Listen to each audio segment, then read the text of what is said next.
Well, welcome everybody to module 3.3.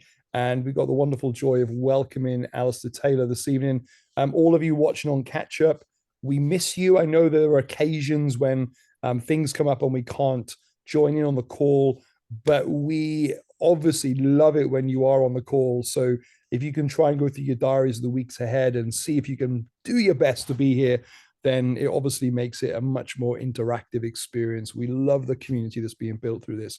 So, Alistair, wonderful Alistair Taylor, the favorite speaker on the entire course. But don't tell Mike that I said that. I'm going to hand over to you now. So, Well, come on. that's recorded. He's going to hear that now, isn't Well, there's nothing wrong with a bit of competition, is there, eh? So, Alistair, over to you, my friend. Thank you. Good evening, everybody. I just want us to close our eyes for a moment and pray. I want you to do something I was reading about the other day, a practice that the Quakers use. I want you to close your eyes and sit with your palms facing upwards. And they use that to symbolize their trust that God will supply everything that they need.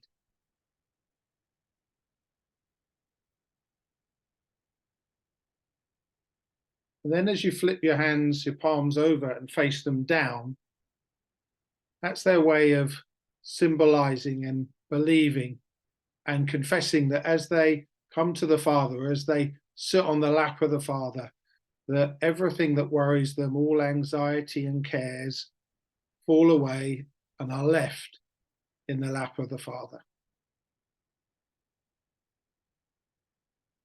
Come, Holy Spirit, to my mind, I receive your comfort. Come, Holy Spirit, to my heart, I receive your peace. Come, Holy Spirit, to my soul, I receive the Father's love for me. Amen. My my wife, before she was going out to see her parents tonight, said, "Oh, I hope you have a good session, and have you been for a wee?" And I'll give you a guess at what my wife does. Yes, she's a teacher and she works with primary school children. So yes, the answer is yes, I have, and I hope you have as well. So if not, you've got to hang on till 8 o'clock. Right, good. Mark's pressed record. Just a couple of things on the mentoring. I'm going to send out a list of who your mentor is, probably, hopefully, ideally by the grace power of God on Monday. And I'll send them your details as well. I'm also going to send out at the same time, those of you that completed the Enneagram for me and sent me your results, I'm going to send you out a sort of report kind of thing that goes with that. And I'm going to send that to your mentor as well. That'll give you a starting point in your conversations with your mentor. You've also, if you remember, when we talked first time, we started to think a little bit about your purpose. And I'd encourage you to have that when you talk to your mentor. Let's getting things going. I'm going to send them suggestions of how to start, their time with you. They'll have access to the kind of stuff that you'll have done on the course and everything. And I just really encourage you to prioritize those sessions and to think about them, prepare for them, and be really honest. We've got, to be absolutely honest with you, there's twice as many of you needing mentors this year as last year. And I was thinking, I'm not sure where I get all these people from. But we have got a cracking bunch of people who have given their time and experience for you. There's donkey's years of experience and people with a real heart and passion to see others grow in their life, discipleship, and ministry. So please make sure you utilize that time really well. And like I say, you'll get things on Monday. I've said to them and say to you as well, if there are any challenges or issues, occasionally the relationship doesn't work out. It's very unusual, but occasionally, if you have issues or challenges, you've got the WhatsApp, you've got my email, or if you haven't, I can supply it to you. Please be in touch, because we want this to be a really good enhancing experience for you. So make the best of it, make the most of it, and enjoy.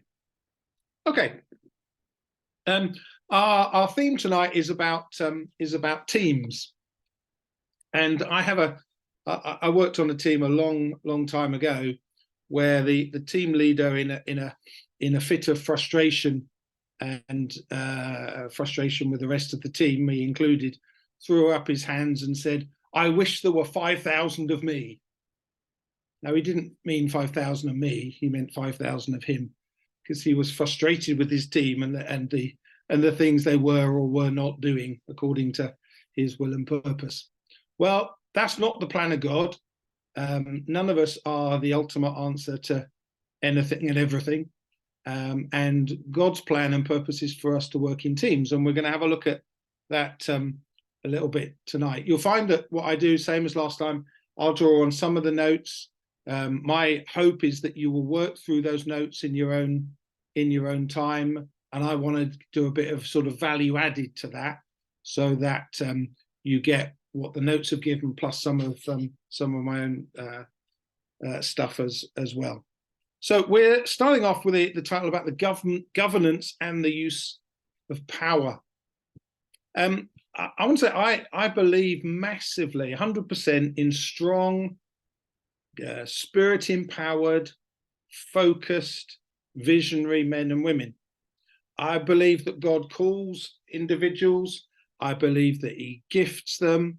I believe that he uses them. And for me, I'm incredibly grateful, particularly for two men who've been massively shaping influences in my life, both from Kensington Temple, where I spent 15 years. Wyn Lewis, the man who called me into ministry, and I'd been waiting about 2 years for him to ask, and I was getting frustrated, and eventually he asked, and then he said, "Oh, well, you'll have to wait another year because I haven't got any money." And then he offered me, he offered me a salary that was challenging to live on in London, but he gave me the opportunity as a youth pastor 32 years ago.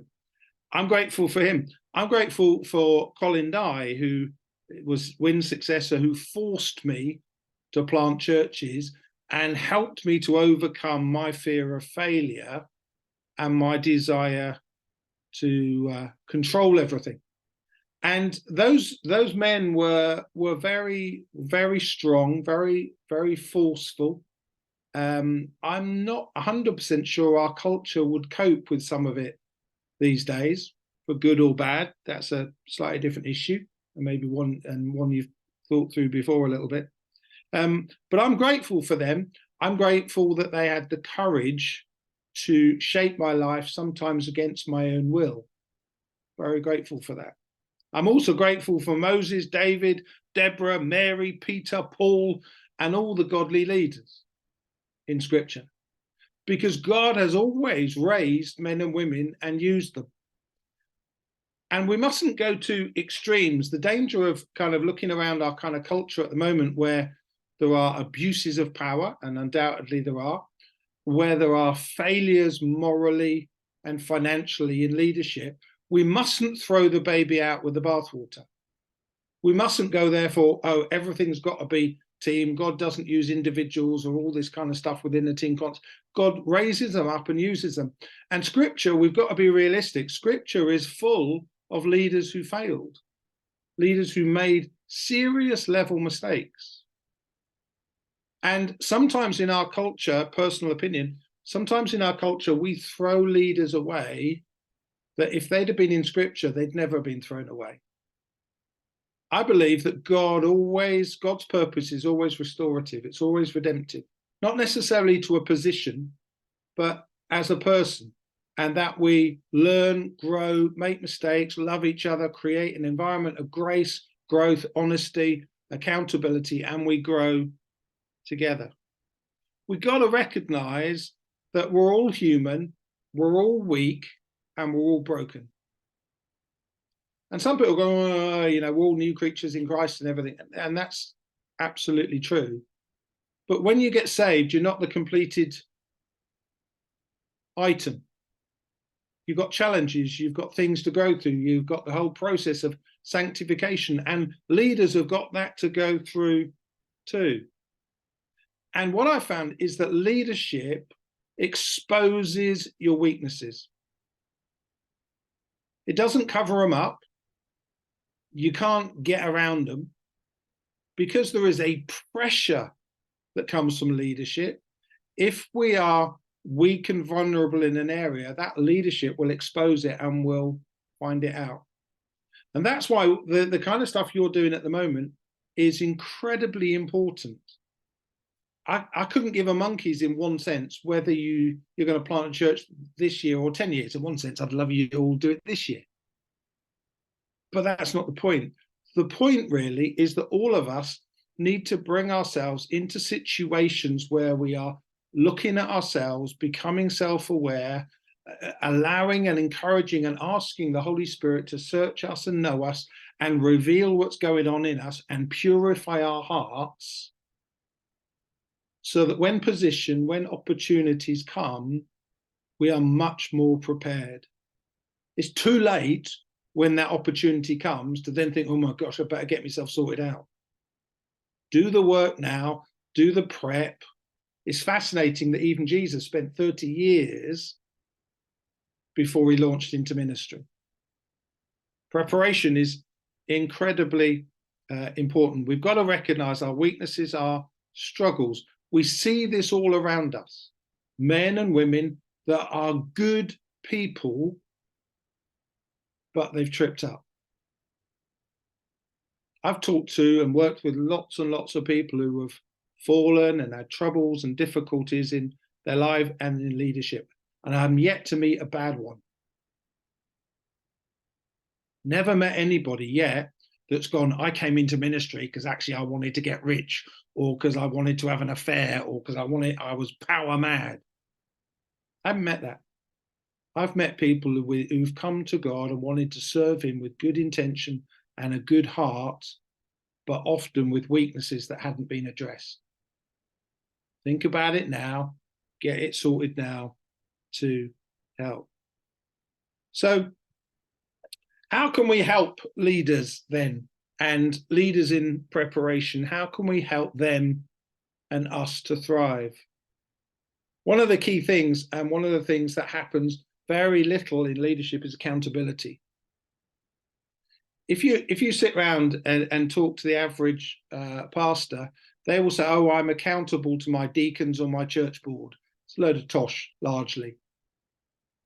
Because when you are the senior leader, the idea that you're accountable to people in quotes underneath you very rarely happens.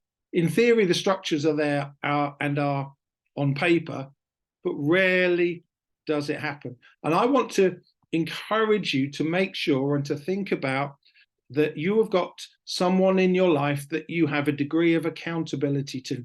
And I want you to think about inviting somebody.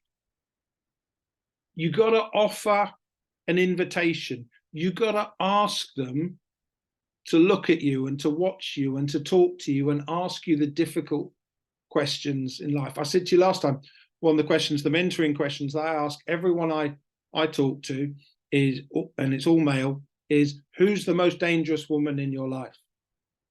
Who are you vulnerable to? Who could it go wrong with in your church? Who do you look at a second time? Because we're all human. We need accountability. That's one of the ways that we help leaders to thrive.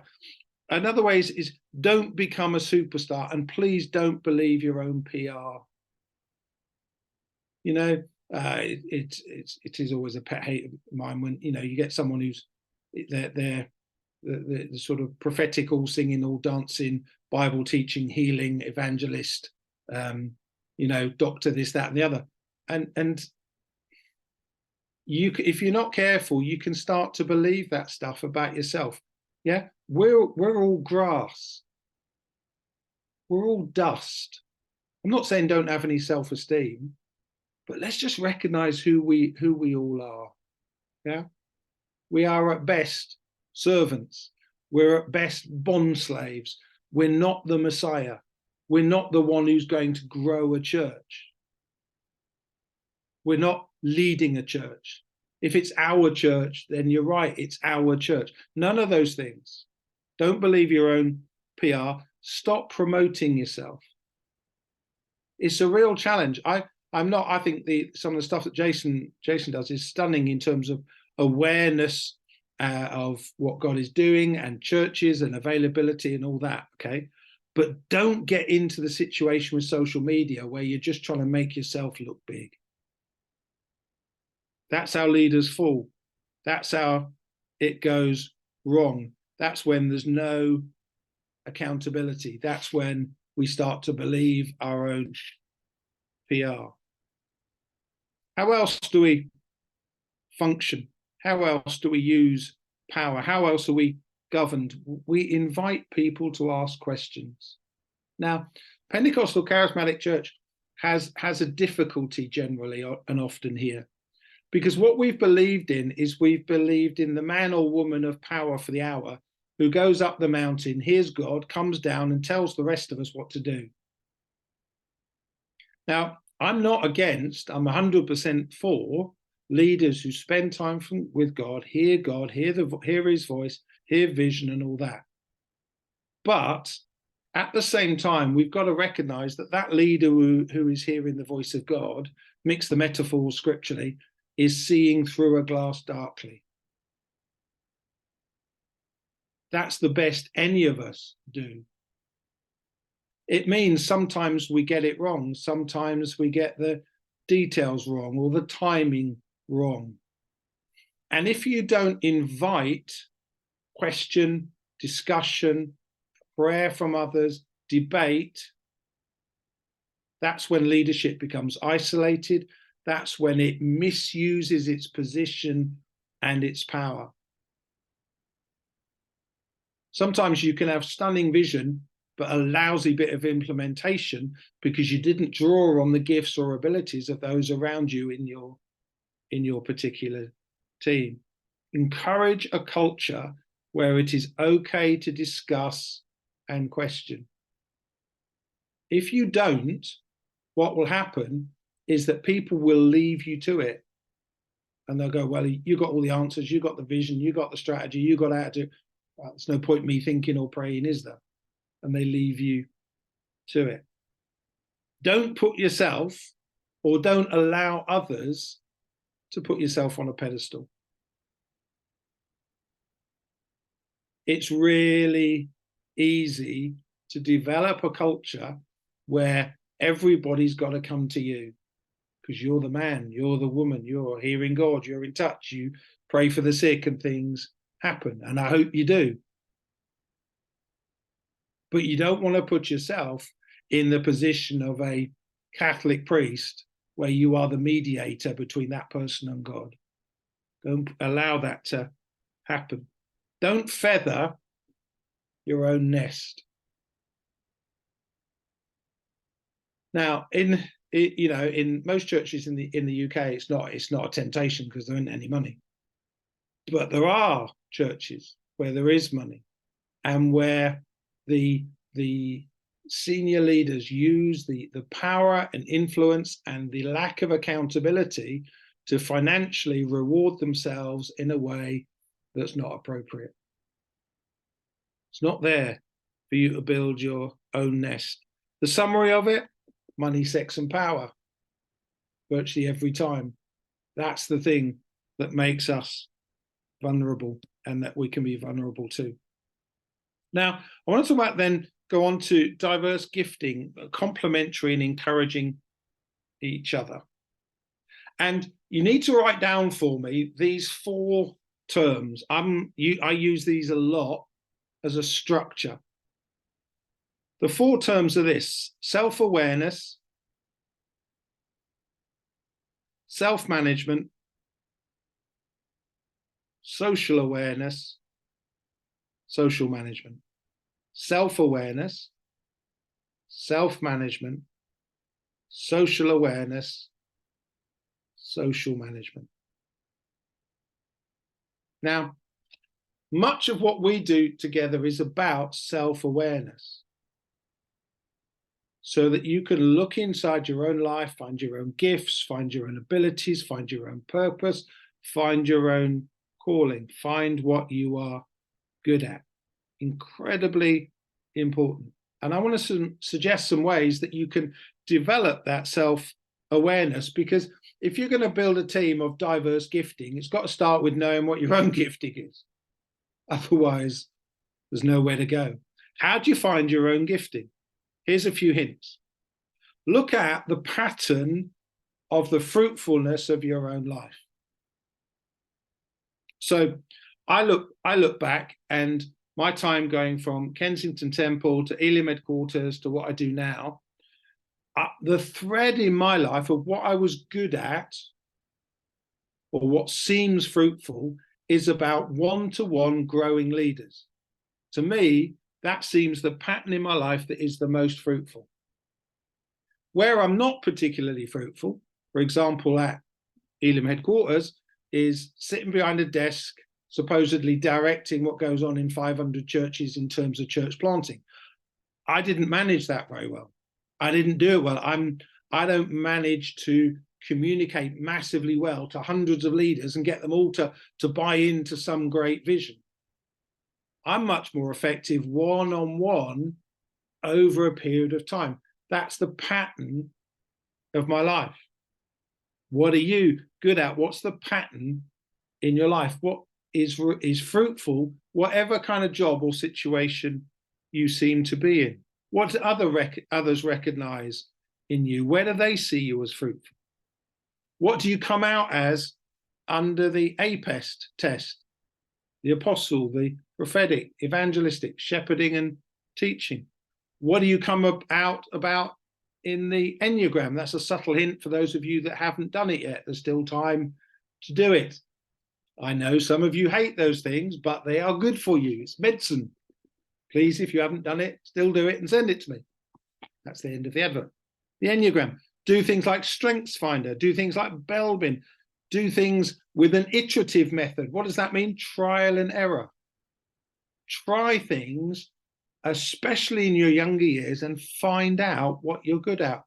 Find out what your gifting, your calling is. Now, if we're going to build diverse teams, this will be quite a challenge.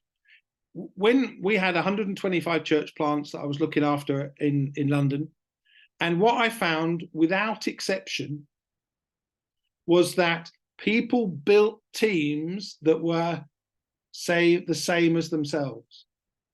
So if the senior person leading a church plant was a pastor by gifting, he or she built a leadership team full of pastors.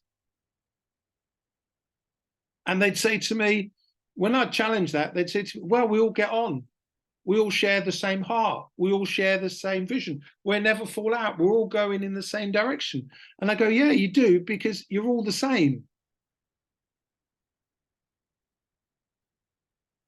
If you end up with, we had some of our churches where every person on the leadership team was an evangelist. Now, they won scores of people on the streets, but did they care for any of them afterwards? Did they disciple any of them afterwards? Were any of them pastored or taught? Maybe one or two. Because like attracts like. Even the way we look, even our ages, we tend to gather people around ourselves that look, sound, and feel like we do. And if you're going to build a fruitful, effective team, you have to build a team of complements, not substitutes. I am a Tottenham fan, and I am loving the season at the moment. We are doing incredibly well. But if we had 10, go back a year, 10 Harry Kanes, as wonderful as Harry Kane might be, you don't win a football match with 10 Harry Kanes, because they're all substitutes for each other. They all carry the same giftings and abilities. We need complements. Now, that means, let's use the APEST model because it's one of the best. That means if you are pastoral, if you're a shepherd by heart, you desperately need someone in your team that carries evangelistic gifting. I can tell you, you will have uncomfortable conversations with that person. Because your answer as a pastor or a teacher to almost everything will be, they need more teaching. Flip me, haven't we had enough teaching in one sense to actually do something? Surely. And the evangelist's answer to everything is just get on the streets, reach the lost. And neither of those are true. APEST brings to us biblically a beautiful balance between those giftings. The apostle who can see the long term and the big picture and the vision desperately needs the Bible teacher who will systematically input people's lives and disciple them and grow them. We need complementary giftings. Now, it's a challenge in our British context, our British church. I talked to a pastor the other day who'd been in ministry for 50 odd years. He's retired now. I said to him, he's a pastor teacher, he'd been in that church 23 years. I said to him, what does your church need now? He said, oh, it needs a pastor teacher. And I'm going, what? He's had a pastor teacher for 23 years. Surely it needs something different. But the differences are uncomfortable. Pastor, by gifting, an evangelist is going to really wind you up. Yeah. They're going to challenge you. They're going to be in your face that you're not reaching out enough. And they're probably right. Teacher, you're going to struggle at times with the prophetic person that wants to be in the presence of God, hearing the voice of God, and bring in all this different kind of stuff that you go, oh, I'm not sure about this and where that. But we need each other. A bunch of complementary individuals. It's more time consuming. There'll be more disagreement. There'll be more friction. It will be less comfortable, but it'll help you get the job done. And I believe APEST throws the light to us that actually, unless we have those giftings, the church is lopsided. We need the balance that brings. We need the complementarity of it. Now, you might say, well, if I get out there and plant a church, does that mean I've got to have all 5 of those in place before I start? No. Reality is, if we all waited for that, none of us would plant anything, because it's just not that complete. It's a journey to go on. It's a destination that we are aiming at. What do you do about it? Well, let's say, let's use our current context. Let's say that you're planting a church in Crediton. What a good idea that would be. Oh, good. Yes. That's one of the ones that's going to happen. That's really good. Stephen Joy. And they were on the course last year. And if they're starting in Crediton, and let's say they're more pastoral and more teaching, and they lack that apostolic, what do? Do you go, oh, well, that's it. We just can't function like that then. We can't utilize that gift. No. What you do is you build team beyond yourselves. You build network beyond yourselves. The beauty of linking with Rediscover is that actually there is gifting there in Mark and Nita and others in that team that can add to what you do. So if you lack the apostolic, there's heaps of it in Rediscover. And you draw upon that to add and bring a roundness and a completeness to the church that you're planting. If you lack the prophetic, you find out, you don't just find out who to bring in that's the latest speaker and, that got the flashiest message and the most liked on YouTube. You get a person who carries what you don't have. So if you lack the prophetic, you look around and you say, right, I'm going to bring someone in, whether we're talking Sunday services or small groups or whatever, that can train others, that can discover that gift in others, that can bring that gift and minister to the church, the team, the plant, using that kind of gifting. Okay? But it's the starts with the self-awareness. Find out first who and what you are. Every little test, and that's why I throw some of these at you, even though some of you hate them, Every little test like this will tell you something about you. None of them are total or complete or the answer. They'll all show you something different.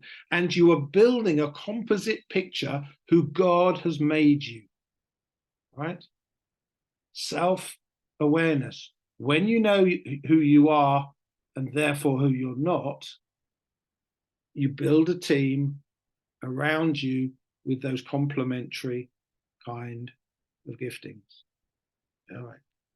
Now, so I want to give you 5 minutes to start to think about that, about what you know about yourself. What are your gifts? What are your strengths? What are your weaknesses? I'm not going to ask you to share them because we've got too big a group, but I'd encourage you to start, just take a few minutes now, write a list: strengths, weaknesses, gifts. If you are sitting here with your spouse or with a close friend, then when you've done it, I'd ask you to swap them over and let the other person add to those. And we hope and pray that there will be no divorce by the end. So I'll give you 5 minutes just to start that process: strengths, weaknesses, gifts.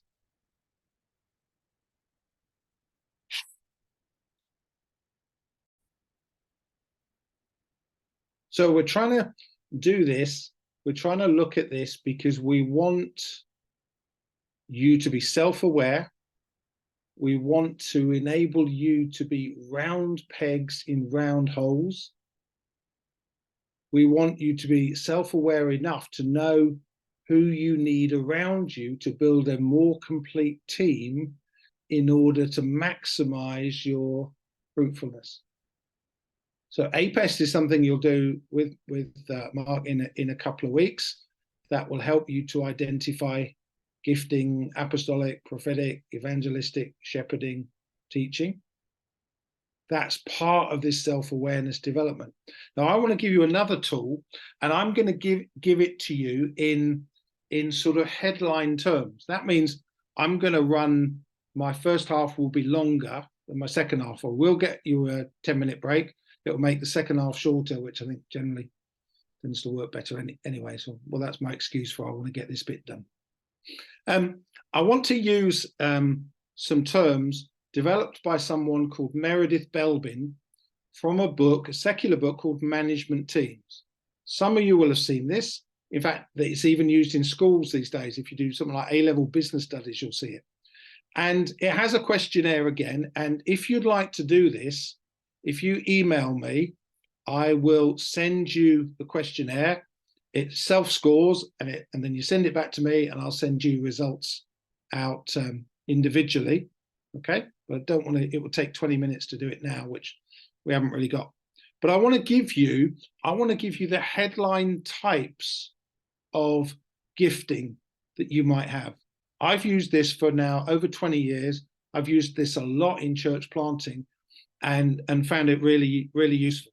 So that's my my plug to say, pick up your pens. You might say, why is this not in the notes? Well, because actually what I find as an ex-school teacher is if you actually have to write some of this stuff, you've got more chance of concentrating than if everything is given to you on paper. That's my excuse anyway. There you go. Let's see if it washes with Jason.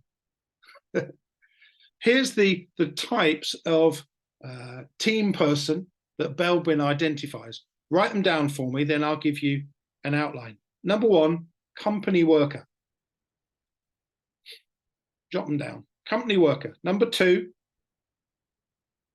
chairman. Number 3, shaper. Company worker, chairman, shaper. 4, plant. 5, resource investigator. 6, monitor, evaluator. Don't worry, I'm not going to check your spelling at the end. 7, team worker. 8, completer finisher. Company worker, chairman, shaper, plant, resource investigator, monitor, evaluator, team worker, completer, finisher. Now, one of the ways that we can spiritually look at building a team is around those APEST callings. A complementary way of building a team is seeking to have one of each of these types of people. And when I outline what they are, you'll see why.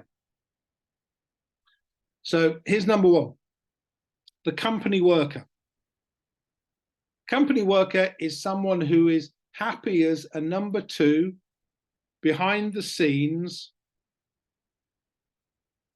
is very organized, practical, good common sense, and reliable. Now, what I'll do, because there's more detail to this, is that after our session, probably tomorrow morning, I'll put a PowerPoint up on the WhatsApp group that will give you more detail on each of these, okay? That's a company worker. Second, the chairman.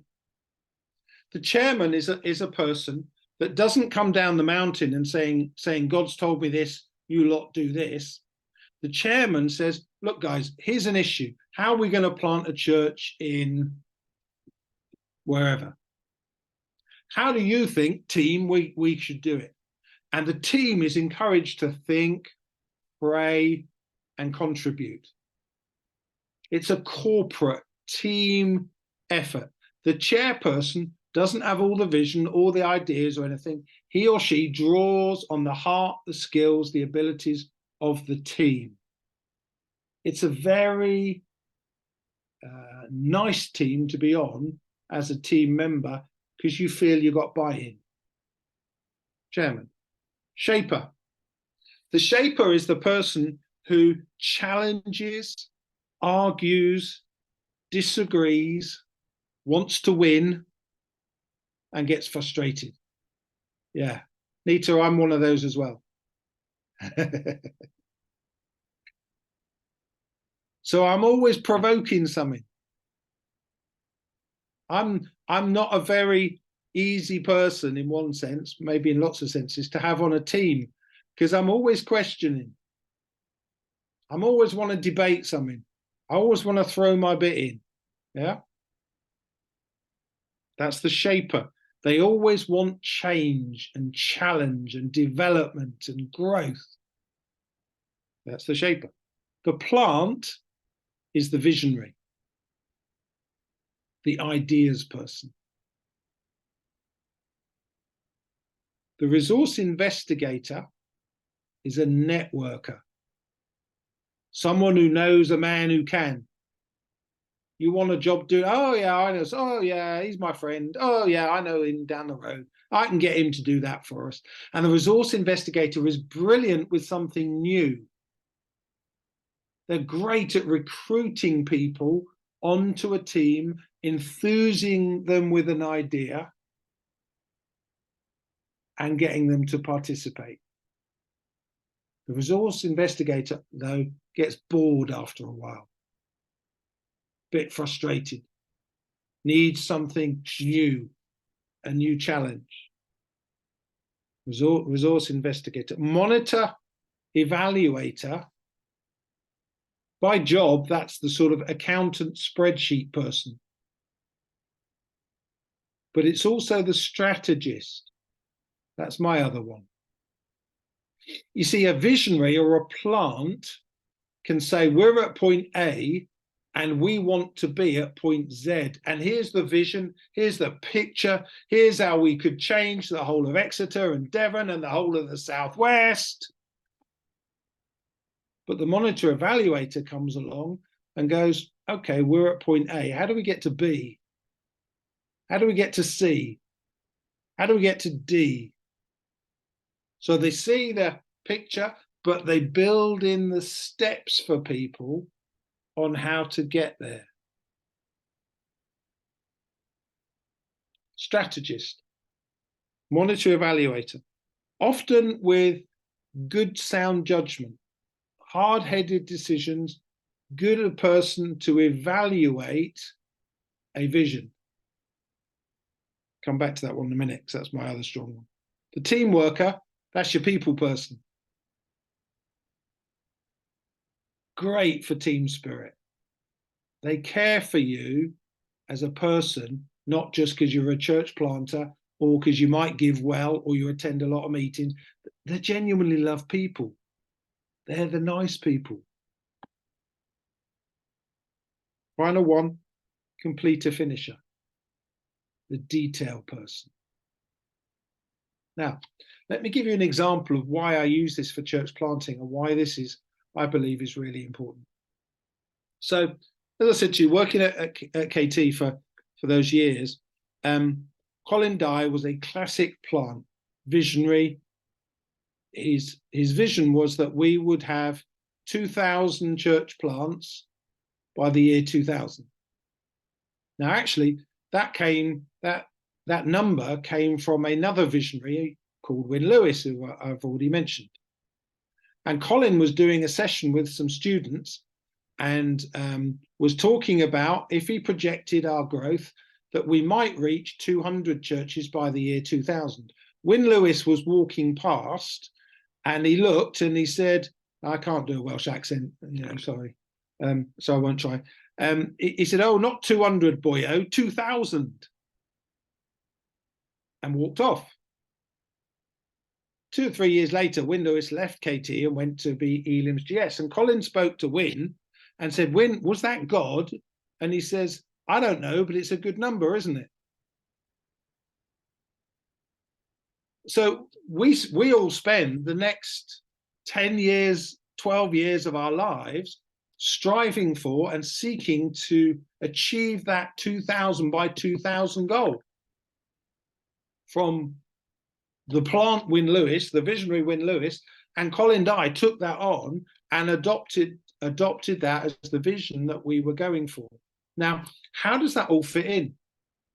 See the tension in a team. I'm a monitor evaluator. I'm looking at the strengths, the weaknesses, the problems, the opportunities, the strategy. There ain't no strategy. There's no real plan.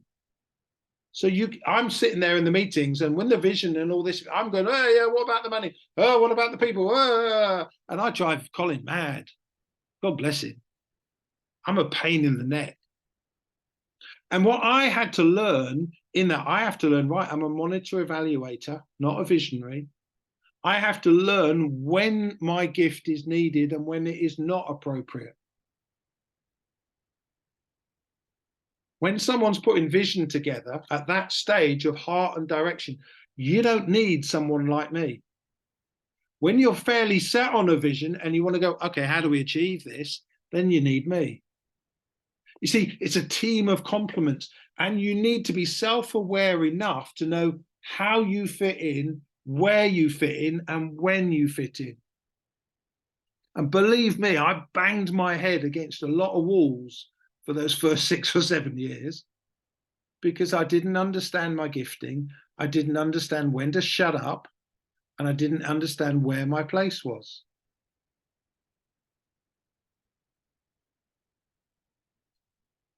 So a monitor evaluator has a great place when it's developing the strategy on how to implement the vision of the plant or the visionary. Now, that worked for us. I see it better now looking back than I did at the time. When I planted out, my strategy then was to, from my little church plant of 60, 80 people, 60 adults, 30 kids, my strategy was to plant out again quickly. So I planted out 5 more churches in 2.5 years. Now, at that point, late 90s, we had 125 churches. Just think if those other churches had followed the same strategy. I planted 5 in 2.5 years. Let's say 125 churches planted 1 a year. I did on average 2.5 a year. 125, the maths is easy, becomes 250 in a year. 250 becomes 500 after 2 years. 500 becomes 1,000 after 3 years. After 4 years, 1,000 becomes 2,000 churches. Can you see the partnership between vision and strategy? Yeah? Can you see that no one individual, however gifted they might be, necessarily has everything? Can you see there's a place for vision, and then there's a place for how we implement this thing? I've got to learn to shut up at vision stage. Colin had to learn to actually allow me to develop some strategy that might see some of these churches multiply. Visionary strategy.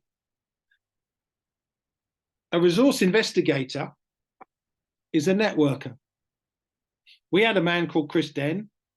Chris was really good at church planting. He planted a couple of churches in Putney and then in North London, and he grew it to about 80 or 90 people. After a couple of years, the church started to go down, dropped to about 40, 30 people. And our initial reaction to it was, well, you know, give him a kick up the pants. Wrong. When we understood that Chris was a resource investigator, a great initiator, a great starter, a great networker, but after a while he gets bored and frustrated, what should we have done? We should have moved him on. We should have said, right, get a team in place, and after 2 years, Chris, you're out of there and you go start something new. Instead of going against his gifting, we should have used within our team, we should have used the strengths of his gifting and released him into what he was gifted to do. Now, can you see, therefore, that needs self-awareness on Chris's part, but it needs management on my part as the team leader to know Chris well enough to go, oh, I need to pull him out and move him on, because he needs a fresh challenge. Under my self-management, my self-awareness, that is my social awareness and my social management. I need to know my team. I need to manage them, not for my benefit, but to allow them and to cause them to flourish and utilize their gifting. So it's a team of different people. You get to know your own gifting, you get to know the gifting of your team, and you utilize your team gifting to the best of their ability. One other, and then I'll stop. One of the plants that came out of my little church was in Hanwell, led by a couple called Graham and Katrina.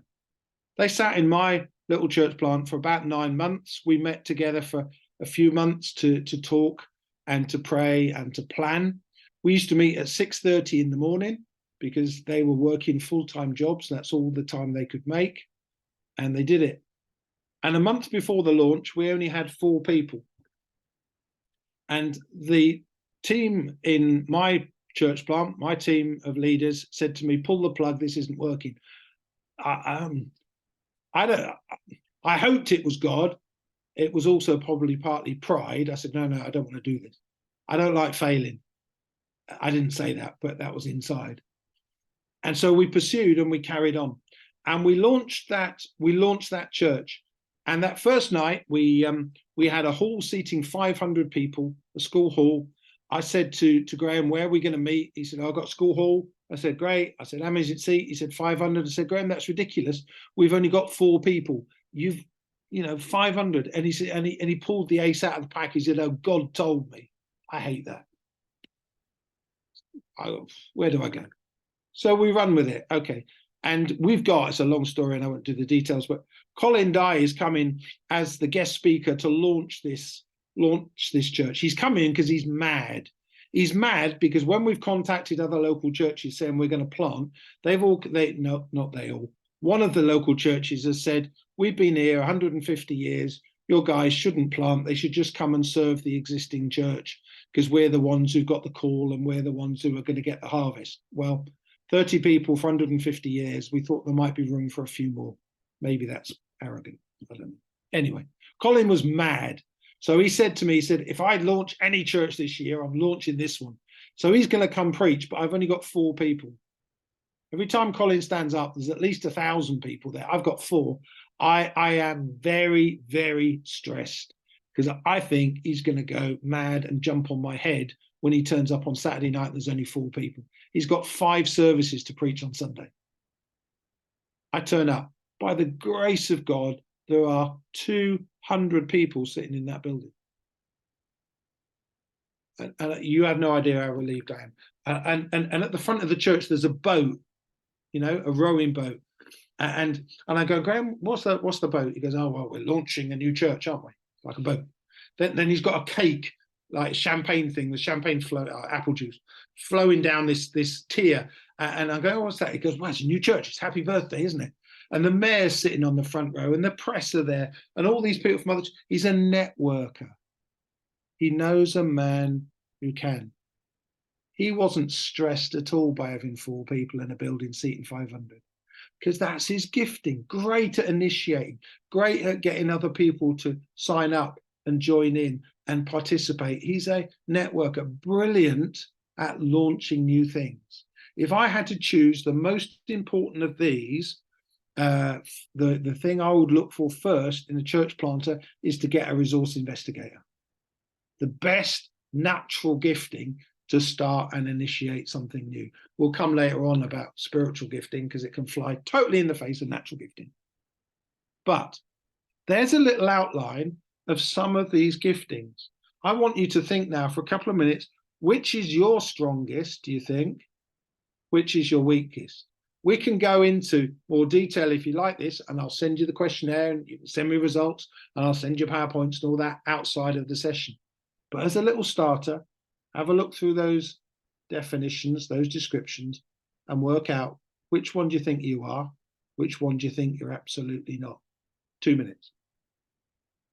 Everybody back. Because there's I will get to other bits, but there's one thing I really want to jump to, and that's 3.34 if you're following in notes. And it's the style of team leadership. Now, in one sense, this is similar to what we've just been talking about. But again, it brings, like I say, each different way of looking at things shows you a slightly different facet, shows you a slightly different way of looking at things and evaluating yourself. I'm massively focused tonight on your self-awareness, because once you know yourself, then you can start to build a team of complements. Till you know yourself, you can't build that team of complements. Okay, so if you're with the notes, the styles of team leadership, identified some of them there, and I want to add a couple to it. First one, visionary entrepreneurial that we've talked about and been looking at. As I said to you, KT with Win Lewis, 2,000 churches by the year 2000. How'd you do it? No idea. His response to things like that, Win Lewis, was, don't bother me with details. He knew his gift. Yeah. He knew that as hundreds of us young people sat in that church in our 20s, that by God's Spirit, God used Win to capture our hearts and to call loads of us into ministry. He absolutely knew his gifting, and his gifting wasn't shifting paper and working strategies and plans out. This was big picture stuff, and he did it brilliantly till the end. Entrepreneurial or visionary.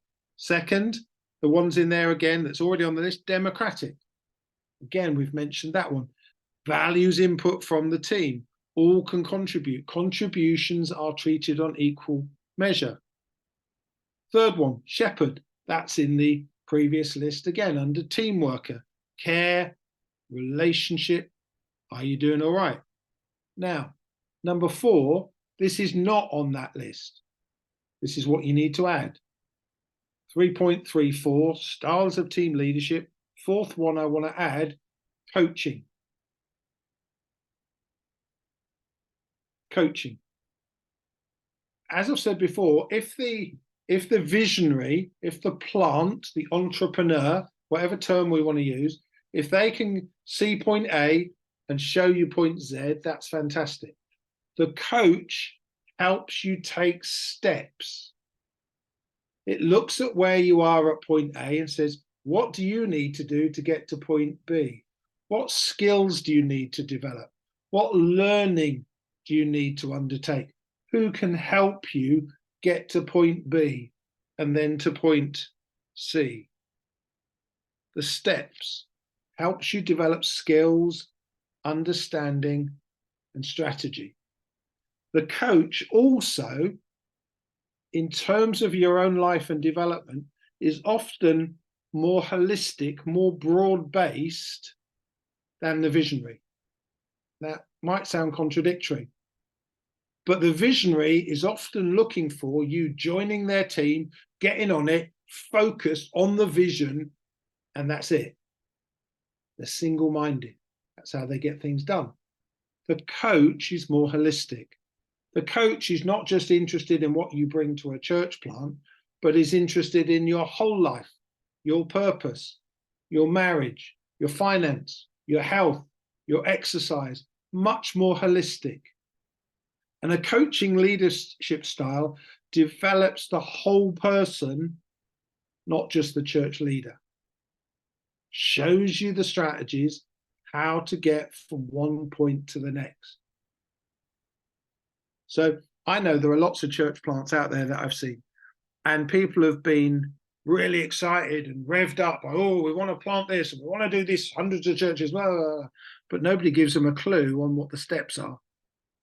And they go out there, and the first thing they do is rent a hall. And some of them rent halls that cost thousands of pounds and they enter into silly contracts that cost tens of thousands of pounds, and they make big mistakes. But we won't go into that one. And the first thing they do is they start a Sunday service. Might be right, might not be right, but that's what you do. And there's no help on the steps. There's no practical strategy. There's no practical input. All they've got is this big sense of vision. And we want to plant a church of hundreds and thousands of people. I've just started working recently with a church that's been there 30 years. And 30 years ago, they came to me and said, God's told us to plant a church of 500 people. And to be honest, internally, I laughed, because those guys were not remotely ready to lead or build a church of that scale or stature. But it's taken them 25 years to come back and ask for some help, because they were caught by a vision, but there was no coaching to enable that vision to happen. Yeah.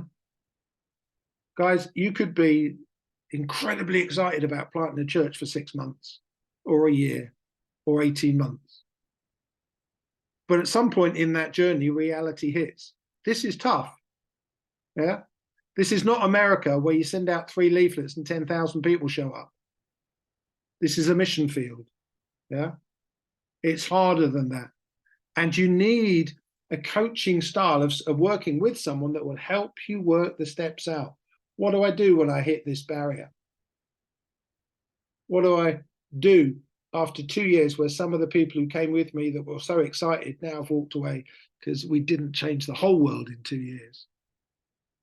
A coaching style. That's an add to it. 5th one is in your notes, the autocratic style, or what we might call the commanding style.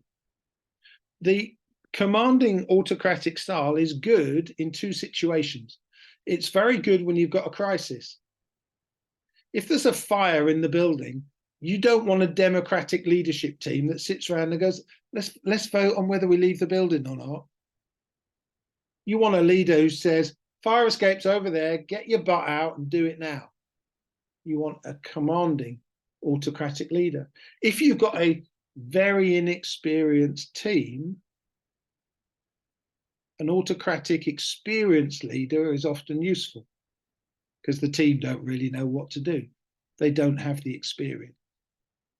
That's the 5th one. The autocratic leader trouble comes when you've got a team that does have experience and they still try and tell everybody what to do. Those teams tend to break apart. Those people, when they've got experience, tend to go off because they go, he never listens.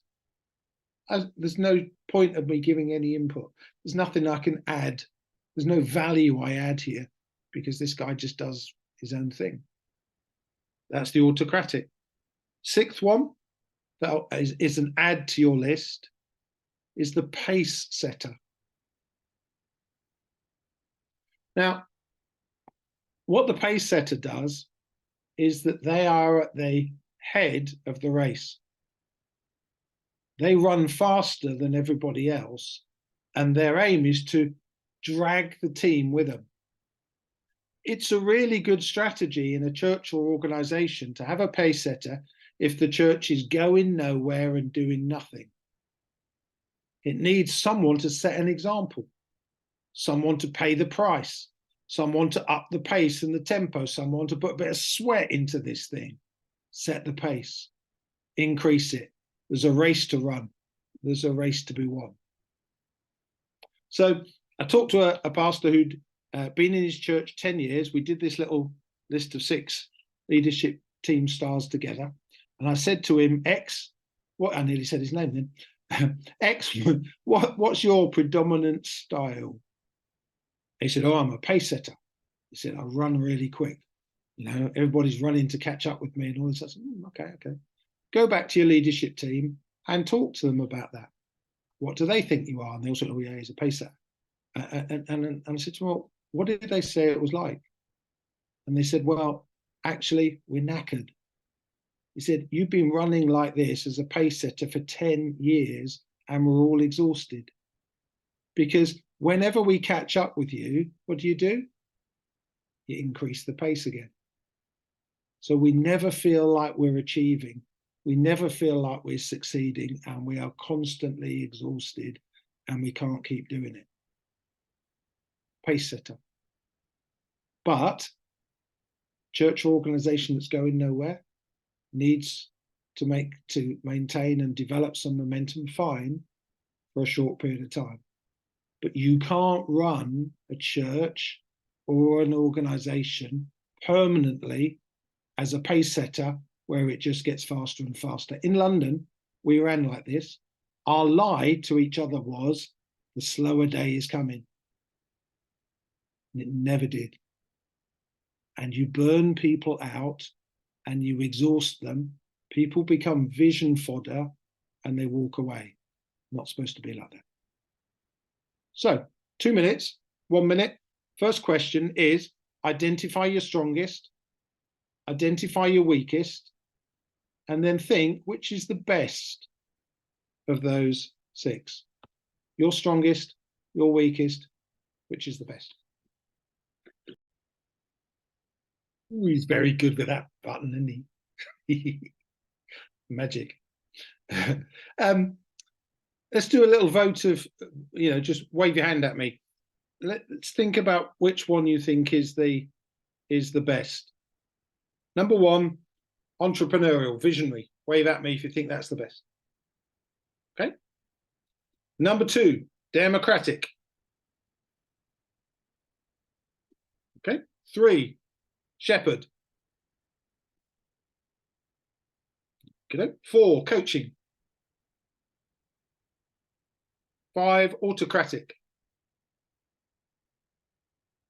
6, pace setter. Anybody want to suggest to me a different answer? Because it's a trick question. I think we probably use most A of bit them, of each. yeah, in different circumstances, probably, if we're clever. Yes, absolutely. So forgive the analogy if you don't play golf. I don't. Well, I used to, but my kids beat me every time, so I quit. Imagine that you go on to a golf course, okay, and you have got all your clubs in your bag, and you pull out your putter. You're on the first tee. It's 400 yards, and you pull out your putter and you go, I am, something strange just happened to my computer.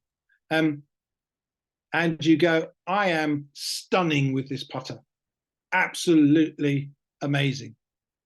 And you stand there at that first tee and you take your putter out and you hit that golf ball with all of your skill with the putter, trying to hit 500 yards. Doesn't work. Doesn't matter how good you are with that putter, you're not going to get around that golf course in less than a week. because you've got to develop some skill with the driver. You've got to develop some skills with some irons and with some wedges, and then eventually, you know, I play what they call zigzag golf. It goes off one direction, back the other, you know, like that. Eventually I get to the place where I need the putter. And you may have a favorite club, but you've got to develop a level of competence with each of them. And absolutely, as someone just said, we need to develop a level of skill with each of these different types. Now, this is where we throw not leadership theory, but leadership large practice on its head. The people in your team, your church, your plant are not there for you. You are there for them. That's what servant leadership, the only kind of proper biblical leadership, is all about. It's not about them dancing all around us and thinking we're wonderful and shoving us on pedestals and praising us and clapping us and going wow, wow, wow, wow, and just developing into a consumer bunch of audiences. It's about us as the team leaders going, right, when I work with this person, who do they need me to be? Does this person I'm sitting with, talking about how we reach our community, do they need me to paint a big vision for them to see how they fit in? Or do they understand the vision, but they're stuck at point B? They don't know how to start to implement this vision. So maybe with this person, I need to be a coach and help them think through the next steps. Maybe this person's been trying, the next person you see, maybe they've been trying for years and they're really down and their family situation is a struggle and they're in financial difficulty. They need you to be a shepherd, a people person, caring, setting aside in that sense for the short term, maybe the vision and the goals, and just loving them and caring for them based on what they need. And this turns leadership upside down. Your skill as a leader is to know, if you like, let's call them hats. What hat do you wear to help that person in front of you? Or on a whole, thinking about a church or plant, what hat does this church need me to wear? Maybe it's stuck in the doldrums for 30 years. I used to go to Exeter Elim when I was a student in the 1980s. And it still had its pews that you locked the doors on. And we used to walk in and it still had a pipe organ. And the lady was playing Bach before the 11 o'clock service started. Now, I'm a classical music fan, but I'm not massively in favor of it for a Sunday morning meeting. And I would say maybe the church at that time needed a bit of help, and maybe it needed a pace setter, someone to come in and say, right, we need to change this. We need to get some momentum. We need to move this. I'm going to set an example and I'm going to run and I'm going to get people to follow and we're going to grow and develop and change. Pace setter. So the question is, can you recognize what is your predominant style, but can you adapt? Can you adapt that style to the needs of the person, the situation, the church, the plant, or the business? Now, here's my favorite vomit story for church. My favorite vomit story is, I'm the driver of the bus, and if you get on the bus and you don't want to go where I'm going, you get off the bus. That makes me want to vomit. I hate it. Why? Sorry, that's a bit extreme, but I do. But because that's so orientated around the leader. And I believe in strong leadership. I've said that from the start. But servant leadership looks at these wonderful people. or even these challenging people that God has given me, and looks at them and say, how do I serve them? How do I disciple them? How do I equip them? Who do they need me to be to bring the best out of them? Yeah. It flips it on its head. So you know what is your predominant style. Don't come to a situation and go, well, I'm a visionary, so that's what you get. That's all you get. Adapt. Yeah. Learn to develop other gifts. Now, how, that's fine to say it, but how do you do it? How, let's say if your coaching style, for example, let's say that's really weak. Let's say you don't know how to do it. How do you find out? Well, one, you find somebody that does it well and you spend time with them. And you say, here's my situation. How would a coach approach and deal with this situation? Show me. And then you'd go back and you'd work through that situation with that person with a coaching style, and you'd come back to your good coach and you'd go, this is what I did. What do you think? How do I improve it? What did I do well? What could I improve in? You learn. You read some books, you take some courses, you observe somebody who's good at this in practice. Yeah. Now, if you're not a coach, naturally, it may never be your top one, but you can be a lot better at it. Yeah. And some situations you'll need it. And it's like practicing like mad with that driver, even though you love your putter.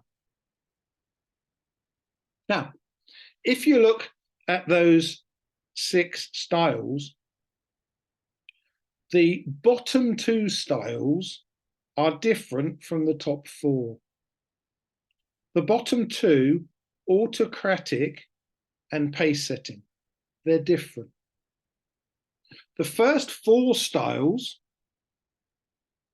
the entrepreneurial, the visionary, the democratic, the shepherd, the coaching, all of those styles of leadership add to the culture of a church, an organization, or a group. They warm it. They help it improve and develop. But if in the long term, your constant, most frequent style is autocratic or pace setting, you will damage the culture of your church, your plant, or your organization. Think about why. I said to you, the pace setting one with that pastor, I nearly said his name again, with that pastor, his team are knackered and he loses them. He's damaged his church culture. Yeah. Not because he was a pace setter for 6 months when he first arrived and the church needed it, which it did, but that 10 years on, he's still doing the same thing. They're exhausted. It's damaged the culture. The commanding leader, who may, with an inexperienced team, that might be the right approach for a period, when those team people have grown and developed and have got more wisdom and experience and maturity themselves, they've got something to bring to the table. They've got a contribution to make, but a commanding leader is not interested in that. A commanding leader is interested in, this is what I said, you go and do it and come back and tell me when you've done it. That's demoralizing. You think, I can't contribute to this team. It's demotivating. And teams often go through frequent turnover and change when led by a commanding leader. So those bottom 2 are damaging in the long run if they're the ones that you use predominantly. So it's primarily focused on the top 4 and growing and developing them. Okay. My last little bit. Raising up and developing teams. Rapid.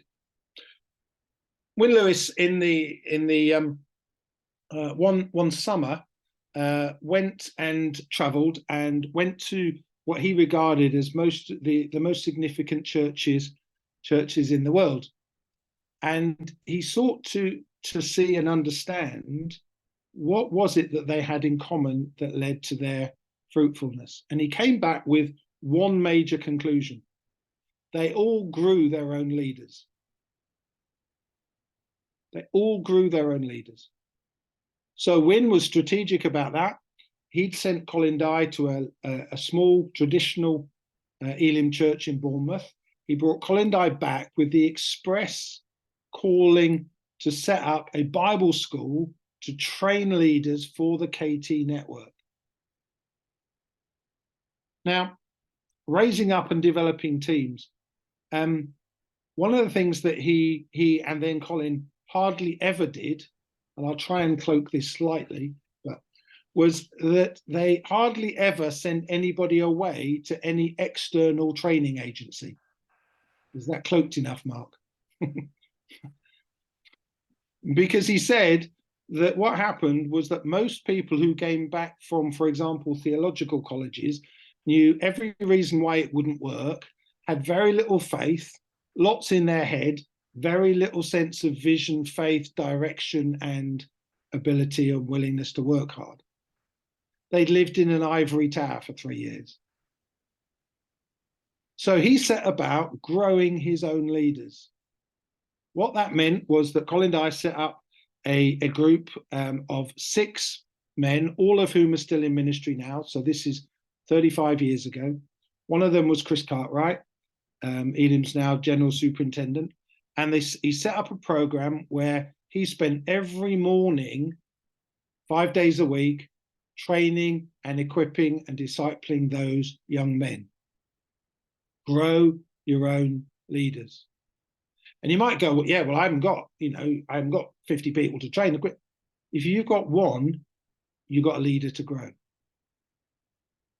Every time we took on a role of responsibility at KT, it was expected that within a couple of months, we had someone we were training up to do our job. It was in our culture. You train, you equip, you reproduce. Yeah. So when you start to gather people, all right, onto your team, ready for a plant, start to disciple them, start to equip them, start to grow them. Use stuff that you'll come across on here. Take all of the good stuff from Mark and Mike, and then you can sift through the rest of mine and work out what's useful or not. Pass it on, equip, grow your own team. Now, in your notes, which is back at 3.3, you'll see that there's 4 or 5 C's there, encouraging you to think about things that you're looking for in your team. And again, I want to add a couple. It's in there, great list. Character, competence. On competence, when Wynne Lewis went and traveled the world and he looked at church planters, he came back and he said to us, the best church planters are successful entrepreneurs. They were using people, particularly in the Far East, that had started their own businesses because they knew how to build team. They knew how to develop vision.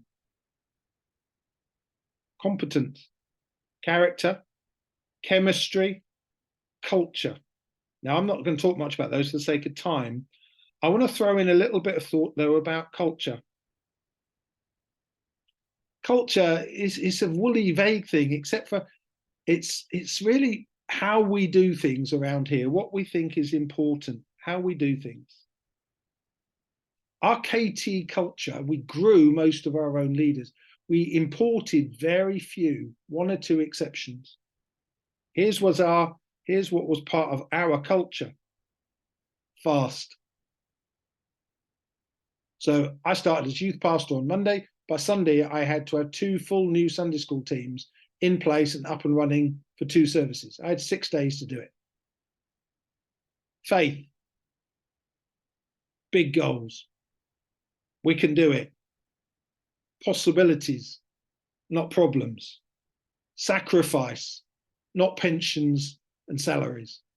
That was our culture. Our culture was you give, you're excited, you're positive, you're faithful, you're committed. The bar's high. How high? You jump it. That was our culture. That's why most people from outside found it really difficult.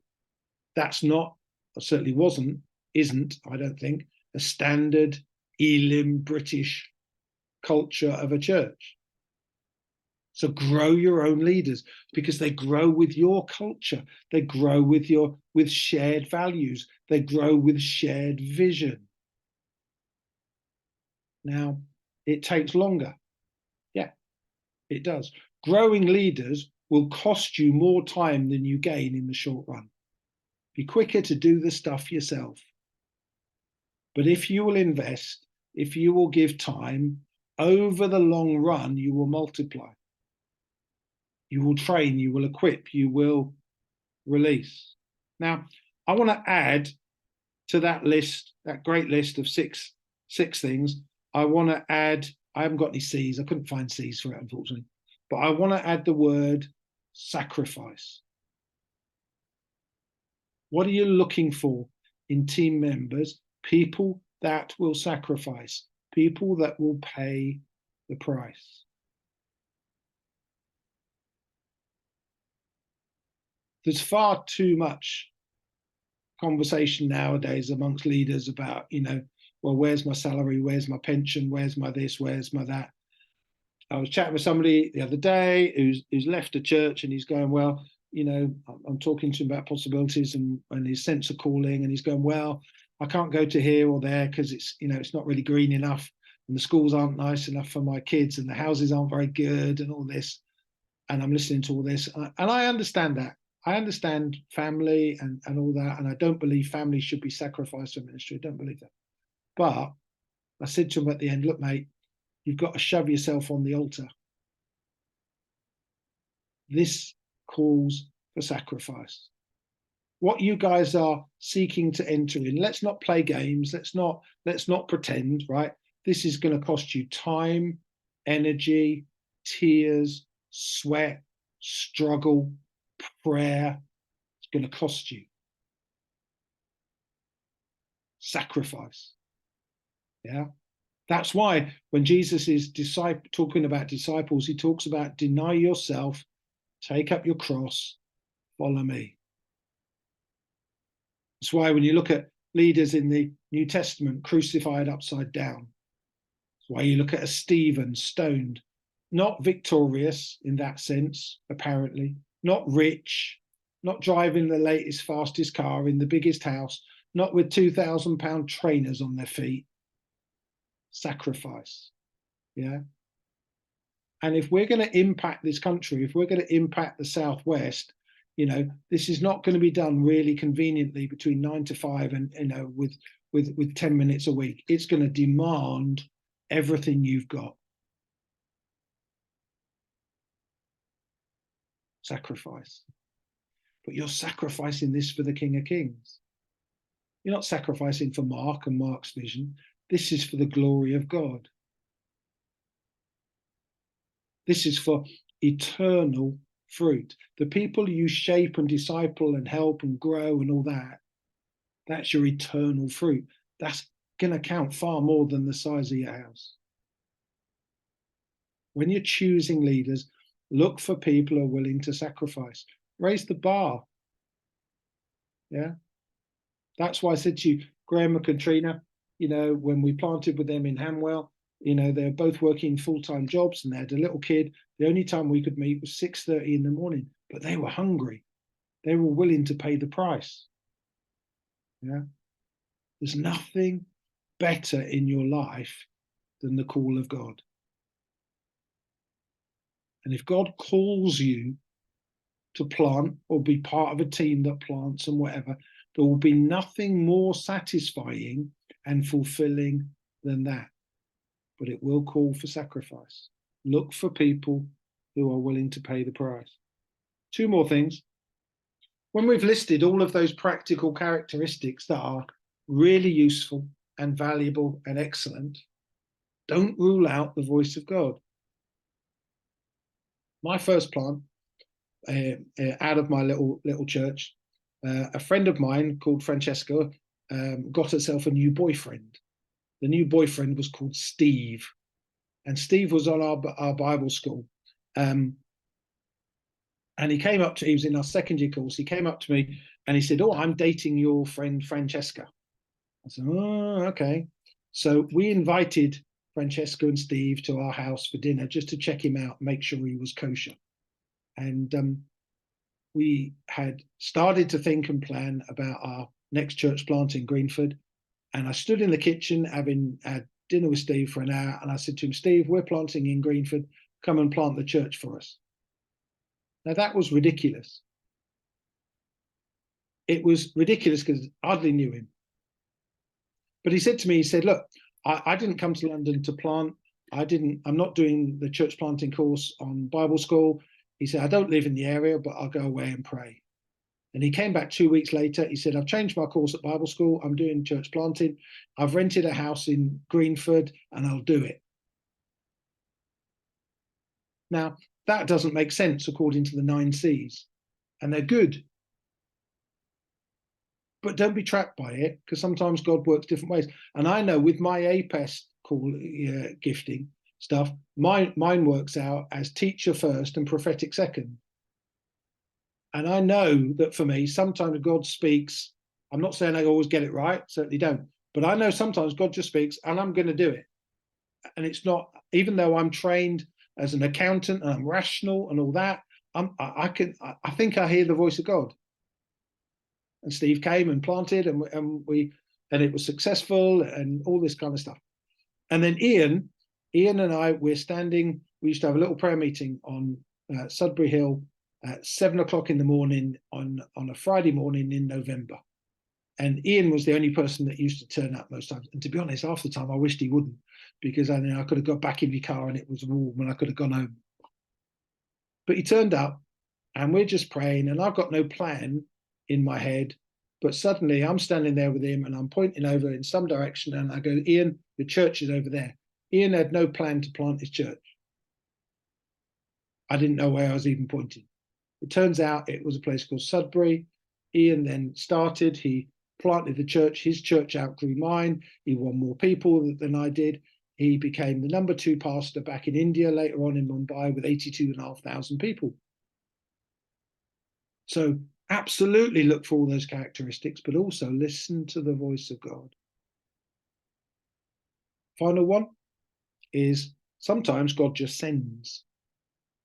I am 1,000% convinced God resources his own vision. God calls you to do something, he will send you the people that you need. So I'm planning one of our next plants. In walks what I would have called at that point an older man. He's now younger than I am now, but anyway, an older man called Fred. Fred walks in at the end of the service. He said, I'm Fred. I've been a pioneer missionary in Spain for 27 years, planting churches. I don't need a salary. I'll do anything you want. You see, we had a vision to plant, and God resources his own vision. Sometimes God just sends, and it doesn't make natural sense at all. But God helps you build team, helps you pick team. So those C's, fabulous. Really use them and think.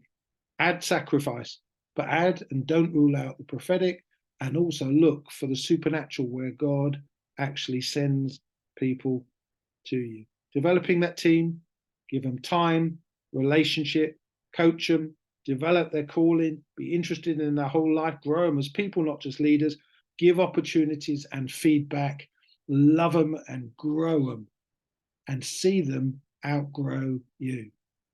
Team, Ephesians 4, God's answer to grow his church. Be a tool in the hand of God. All these little things, Belbin, APES, styles of leadership, glean bits of truth to develop your self-awareness so you know who you are, who you're not, and who to seek to build around you, to build a team that sees the kingdom of God come. 8:57, done. That's so good, Amazing. Alistair. Terrific So stuff. good. Alistair, there are a few minutes for maybe some questions, if that's okay with you. I know that one point that Hannah and Tendi you put in is just talking about some of those environments that can be quite aggressive on sacrifice. And she's called it an aggressive sacrifice culture. And it can be a problem if it's unchecked and unfettered, if there are unfettered goals within an organization. I think of some of what you've described probably has experienced something of that.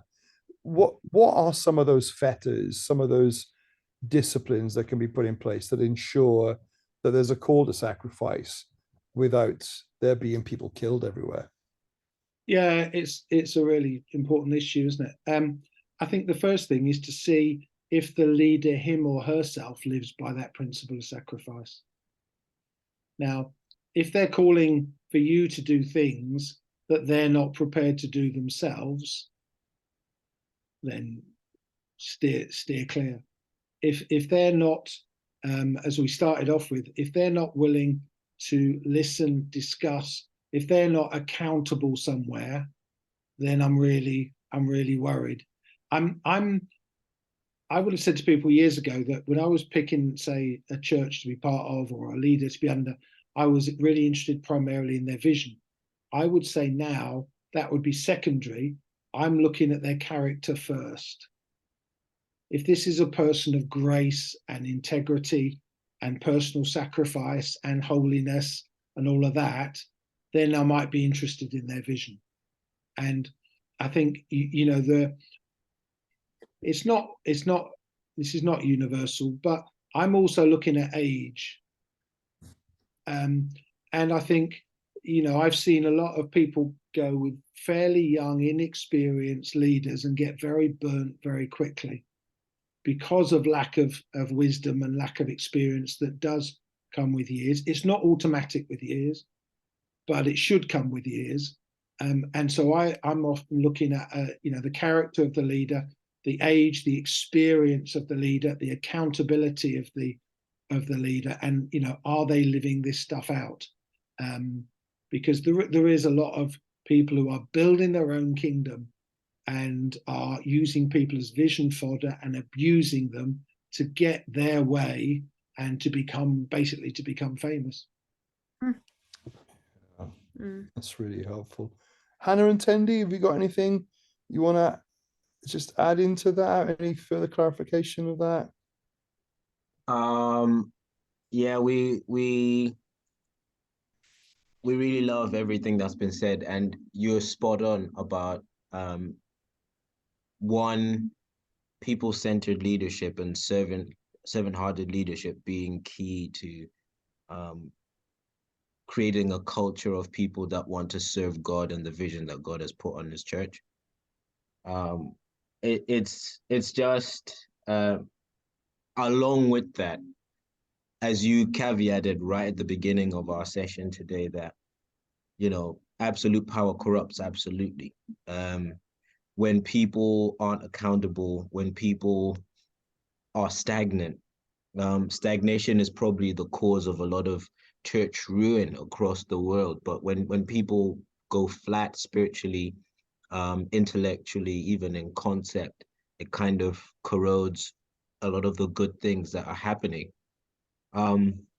It's just there are some conceptual difficulties from my end. Not that there's anything wrong that you've said, but I'm struggling to separate two visions here, two ideas. Let's say the typical church model of let's inspire young people and get these young volunteers, these young people full of energy, creative ideas, and passion to run with the drive of what the church is trying to achieve. What's the difference between coercing young people into that and inspiring young people into that? And the tool bag may look very similar, but there will be very different result between the two.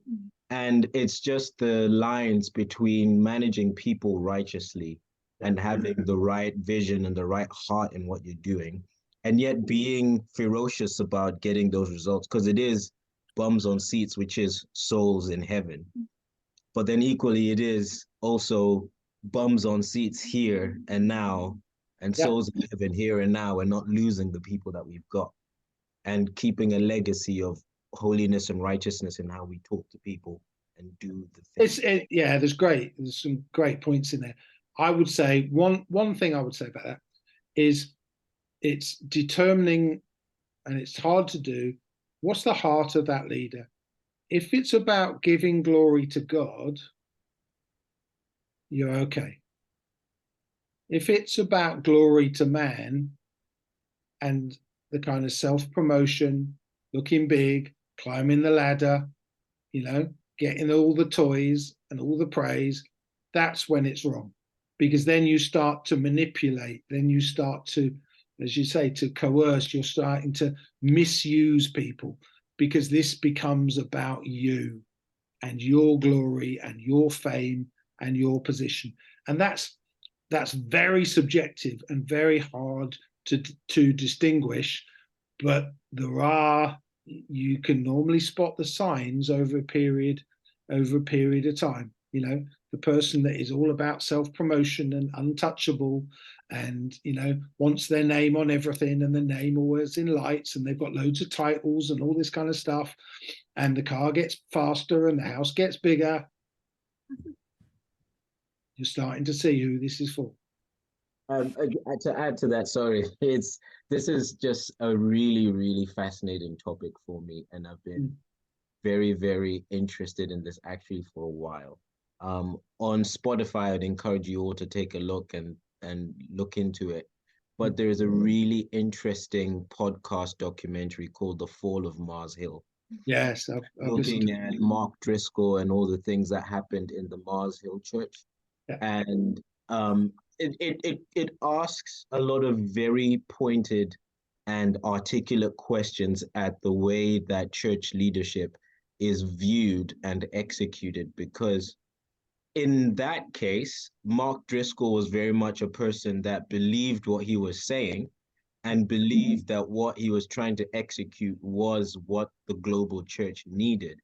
And his visceral message and the way he was trying to elicit emotional reactions from people, and the shock and cutting way that he delivered his message kind of was underpinned by the idea that the word of God is a two-edged sword, and because you feel it cuts, you are now experiencing what the undiluted word of God is like. And he was very divisive in that sense. One of the things, sorry, Tendi, one of the couple of things, I'm just conscious of people's time, because we've now gone over the time. But also, I would say just to try and bring a bit of a summary into that, the rise and fall of Mars Hill. I think Mark was the hero in his own story. I think there was a Messiah-like complex. It wasn't just trying to bring something that the world needed. He was trying to bring himself as the model of that. And I think at the very heart of that, there is pride, and there were, when you piece together that documentary, you see that there were expressions and evidences of that on numerous occasions that maybe weren't called out because there was a fear culture that was there. And I think if ever you're in an environment where, I know that speaking truth to power is difficult in any context, but if you fear it, if you feel there's no outlet for that, then I think that's a really concerning part of the leadership structure of that church. And I think it's a really, so thanks for bringing that to us, because that was a really good podcast. I'm super conscious of everyone's time. So I wanted to just thank you, Alistair, for that. And, maybe by all means, keep feeding into some conversation around this on WhatsApp. And don't feel you just got to put text. If you want to do a voice recording of some of these thoughts and questions, and just sort of kick the balls around really on these things, they're really hot topics, aren't they? Right now we've got the scandalous stuff coming out from Soul Survivor, and questions about leadership and people feeling duped and all that sort of stuff. There's a lot of stuff around this that we are wrestling over some very tricky issues. And Alistair, you've done that with such insight and wisdom tonight, and we're so grateful to you. I'll be going back to these notes again and just learning from them increasingly for myself. So thank you for that. So guys, thank you very much. We are looking forward to seeing you next week. Do everything you can to get here live, to be on the call, to be participating in the evening. And we have some really special things coming up in the next few weeks. And so do come and be a part of that. And I'd love to get some stories of some of the things that are happening as well next week. Maybe Ken and Amy can talk about some of the stuff you did with your baptismal service last week. And also Linda, maybe you can just give a bit of an update on some of the things you're doing in Plympton. And also we're going to start bringing in some of the previous students talking about some of the things they're doing as well in the weeks ahead. So hopefully lots of inspiration there. Bless you, everybody. Appreciate you all. I'm going to stop recording.